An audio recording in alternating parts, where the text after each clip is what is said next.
Former undisputed light heavyweight world champion, future Hall of Famer, Artur Beterbiev, 21 wins, 1 loss, no draw, 20 wins by way of knockout.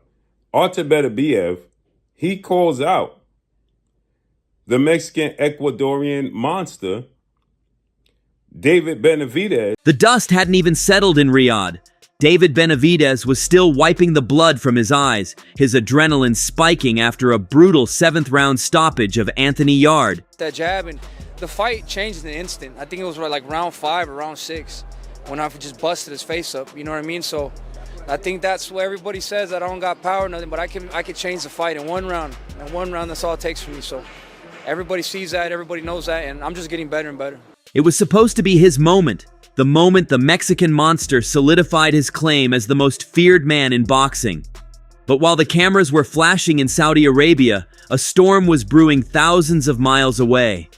Artur Beterbiev, the unified king of the light heavyweights, wasn't celebrating. He was watching, and for the first time in a long time, the quiet killer decided to speak up. But are there more challenges for you? Do you look at there is. Benavidez, maybe cruiserweight as other challenges? We'll see, for these things I prefer to talk about after fight. After fighting. Immediately after the fight, Benavidez dropped a bombshell that confused the entire boxing world. He wasn't looking for Beterbiev next, he was looking at the cruiserweight division. This hesitation was all Beterbiev needed. The unified champion took to social media with a message that was chilling in its simplicity. He didn't care about the hype or the highlight reel knockout. He wanted to know why Benavidez was suddenly looking for an exit door right when the biggest fight of his life was standing in front of him. But His Excellency Turki Al-Sheikh, according to what I'm being told, he wants to make Artur Beterbiev versus David Benavidez next. That's the fight he wants to make next, right? To understand why this call-out is so stinging, you have to look at what actually happened in that ring against Anthony Yarde. Benavidez promised a war, and he delivered. He walked through fire, eating heavy shots to break Yarde down with bodywork and a crushing left hook. It was impressive, sure, but here is the catch. Artur Beterbiev did the exact same thing to Yarde years ago. Beterbiev stopped him in 8. Benavidez stopped him in 7. In the eyes of the casual fan, Benavidez did it better. But Beterbiev saw something else. He saw a fighter who gets hit too much. A fighter who relies on size rather than mastery. When Beterbiev asked, "Me versus him? Isn't that what y'all should be talking about?" He wasn't asking for a payday. He was asking for a victim. He took to social media and he responded, he stated, "I'm responding to all the people that keep asking me about the performance David Benavidez had against Anthony Yarde. He did it a round earlier. I did it years earlier," right? He says, "But me versus him, isn't that what y'all should be talking about? Instead of him versus Yarde and him versus Zordo Ramirez, what you should be talking about is me versus him. Isn't that the best fight?" Wow. Benavidez announced a showdown with Gilberto Zurdo Ramirez. That's a massive fight, but there is a problem. It's at cruiserweight. Cinco de Mayo, Zurdo, May 2nd. Is that what you want? Is that what's next? Yeah, it's already signed, May 2nd, me versus Zurdo Ramirez. And like I said, I'm not waiting for nobody. I'm not making my own lane, and I'm achieving my greatness. Do you feel like Benavidez is effectively telling the world he is ready to move up to 200 pounds, well above the light heavyweight limit. Yeah, possibly going up to light heavyweight. Cruiserweight, right. Looks like he's got a deal, lined up with Turkey. I would hope Beterbiev is next since they both going to be on the same card. Nice build up. Yeah. And I'm picking him to stop Beterbiev. Possibly get a knockdown via body shot. Yeah, I'm picking him to run through him. I think Beterbiev is going to be right there for him. So, yeah, I like that fight. But what about the one he's calling for? I'm not familiar with him at 200 pounds. Zurdo? Yeah, Zurdo, yeah. Yeah. Yeah, that's a good fight. He's been talking about that. He told me about that a couple years ago when I went to see him in Miami. So, yeah, I mean, he's been having his eyes on him for a minute. What you think about Zurdo? Yeah, I think he could take him. That's the best fight, too, because Zurdo started at 160, so he's not... This move completely contradicts his demand for Bivol or Beterbiev. You can't claim to be the king of a division you are actively abandoning. And this is exactly what triggered Beterbiev's aggression. To the Russian champion, this looks like a strategic retreat. This brings us to the controversy that no one wants to admit loud enough. Is David Benavidez actually a light heavyweight? The numbers from Fight Night are staggering. Benavidez reportedly entered Fight Week around 190 pounds and rehydrated to a massive 210 pounds by the time the bell rang against Yard.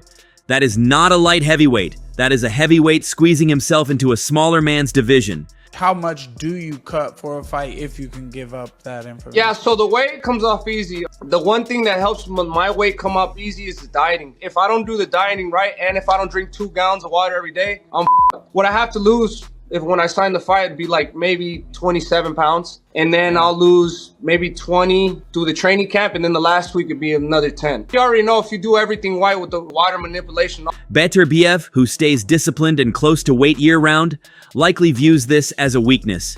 The narrative shifting online is that Benavidez isn't moving to cruiserweight because he wants to. He's moving because his body can no longer survive the cut to 175. Why would you leave 175 to go to cruiserweight, 200 pounds? There's 2 fighters at cruiserweight. 2 names, Ja Opataya and Zurdo Ramirez. And to make matters worse, Dimitri Bivol already dominated and outclassed Zurdo Ramirez. He outclassed Zurdo Ramirez and dominated Zurdo Ramirez. So, his only loss came at Artur Beterbiev, and he avenged that loss. He beat Canelo Alvarez. He's the former undisputed champion, still a unified champion. Why would you leave that opportunity where you can have 2 fights at 175 and beat the 2 best fighters at 175 and solidify your legacy as one of the greatest fighters in history? That'll make you an undisputed champion, right? Why would you vacate that opportunity? Why would you? The experts are starting to see the writing on the wall, and it's bad news for fight fans. Tim Bradley, a man who never minces words, went on record immediately after the fight with a grim prediction. I'm about to speak because I'm about to speak on Bivol, and I'm about to speak on Benavidez, and also Beterbiev. It's like, okay, 168, you want the king Canelo Alvarez, but then when you get to 175, why you not fighting the king at 175? You feel me? Like, why you not chasing that guy? Hey, look, I'm me. I'm gonna be me. I'm gonna stay what's on my mind. I'm gonna stay the truth. Why are you not fighting those guys? Are those guys occupied? Are those guys not available to fight? Or these guys don't want to face you? Like, you know what I'm saying? Like, you go up to these weight classes and you're not picking up no straps. Does Benavidez got a strap? 175. Yeah, he got the one that Bivol vacated. Okay, so he got a strap. Okay. All right, so Bivol vacated that belt. Why? Did he vacate the belt because he didn't want to fight Benavidez, or he got injured? Well, he's supposed to. Well, I think maybe both. He's supposed to have a trilogy with Beterbiev. Oh, he going to trilogy?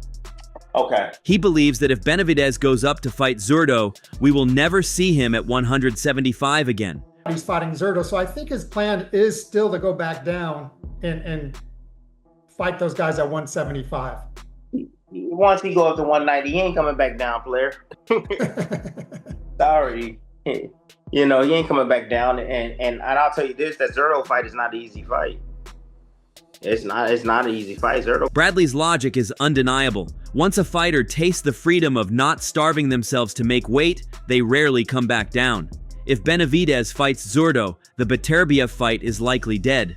The monster will have priced himself out of the division physically, leaving Beterbiev and Dimitri Bivol to rule 175 without him.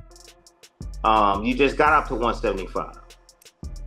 You know, you fought some contenders there, but damn, man, let's try to get these champions, man. Like, you should be after a Beterbiev fight. You should be after a Bivol fight. That's what you should be after. You know, now he wants to go up in weight, and I guess he's struggling making weight at 175, and I guess he wants to go up there to challenge Zerto at 190. Hey, look, Benavidez, he's a big guy. Benavidez knows what he's capable of doing. He can add that weight. He can keep his speed. You know, he got his first knockout at 175. I knew he would get it against Yard. Yard can't take pressure. Like I told you guys, you know, he couldn't take pressure. Benavidez was beating the hell out of him, man.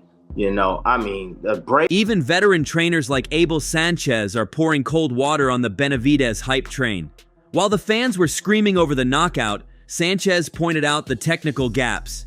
He stated that Bivol and Beterbiev are simply head and shoulders above the version of Benavidez we just saw.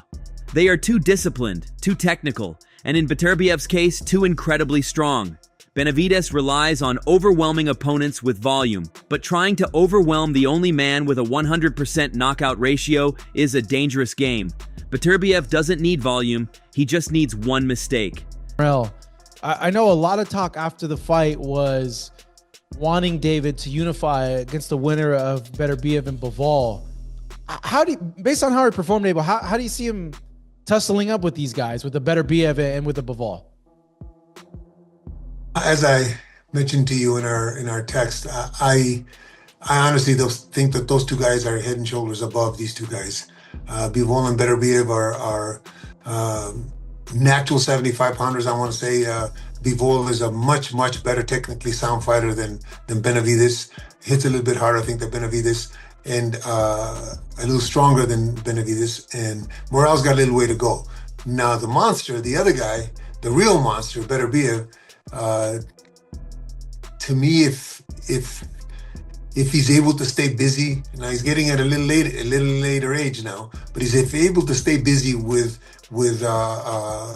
punch output against any of these guys, he beats them easy because of his strength and power. But I think that what's going to be is the detriment to him is that he may not be as busy as he used to be just because he's getting older, and maybe he's conserving a little bit more. In the Bivol fight, I thought he conserved a little too much. The first fight, maybe in this one he won't. We'll see a better Bivol and a better Beterbiev in this fight. But I don't think that either guy, Morrell or David Benavidez, is ready for those two. You don't think the pressure of Benavidez in his punch volume would take a toll on either or? No, I don't think so. He really couldn't hurt Morrell. How's he going to hurt these? Sanchez went on in depth about Benavidez's chances against Dimitri Bivol. The two are in contention to fight in one of the biggest clashes at light heavyweight, and considering the two have a history with Bivol sparring Benavidez earlier in their career, Sanchez shared an interesting insight on why this fight wouldn't be easy for the Mexican monster.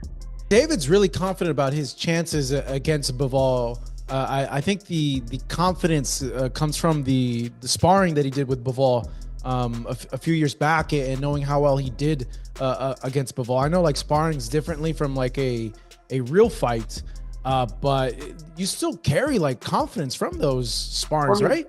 Oh, absolutely. I don't know. I think he'd do well. I just don't think that he wouldn't do to Bivol what he done to Morrell.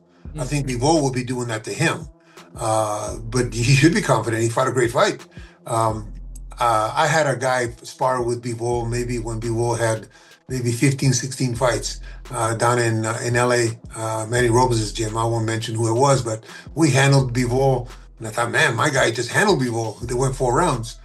And then Bivol's next fight, he looks like a totally different guy. I mean, he looked like $1 million in the fight, and he looked like 20 cents when he sparred my guy. You know, maybe it was my guy doing that to him, but sparring is sparring. You know, maybe he was working on things. Maybe he was preparing. Maybe his coaches have, just like I do, his coach was having him do particular things that that you have to improve on, and the other guy's having a great time, and it's great sparring for him, but he's working on things, you know. So it could have been that. My guy looked great against him, and like I said, and the next time I saw Bivol, I said, damn, this guy's pretty damn good. So sparring and the fights are two different things. In another interview, Sanchez yet again dismissed Benavidez's chances against Bivol and Beterbiev, suggesting he's not there yet. compared to two of the most seasoned fighters at 175. David Benavidez will chart in the 175-pound division. Obviously, you know, the Bivol fight is out there. Even Beterbiev. Are you comfortable now saying that he can compete or beat those guys? No, at 168, dominant. At 175, he's proven that he's not as dominant. Listen, he's got great tools, great hand speed, great combinations, does very well, commands very well in the ring.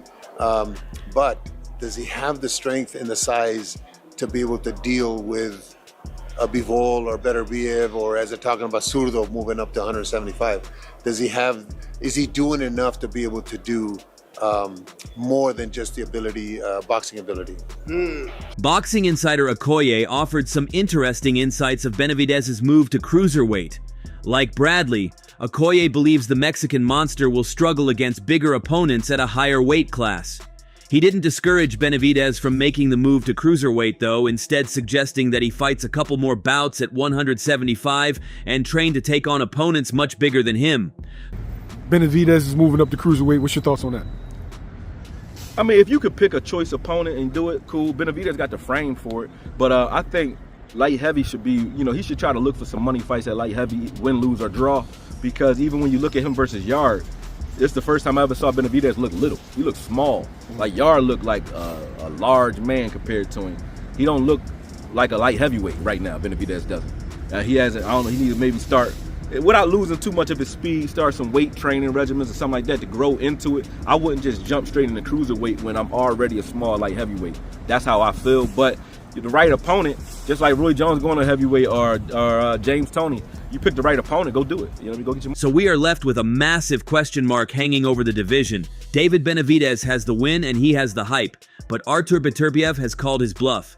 By challenging him directly while Benavidez is packing his bags for cruiserweight, Beterbiev has seized the narrative. If Benavidez ignores this call out and goes to cruiserweight, he might get a belt, but he will always have that shadow following him.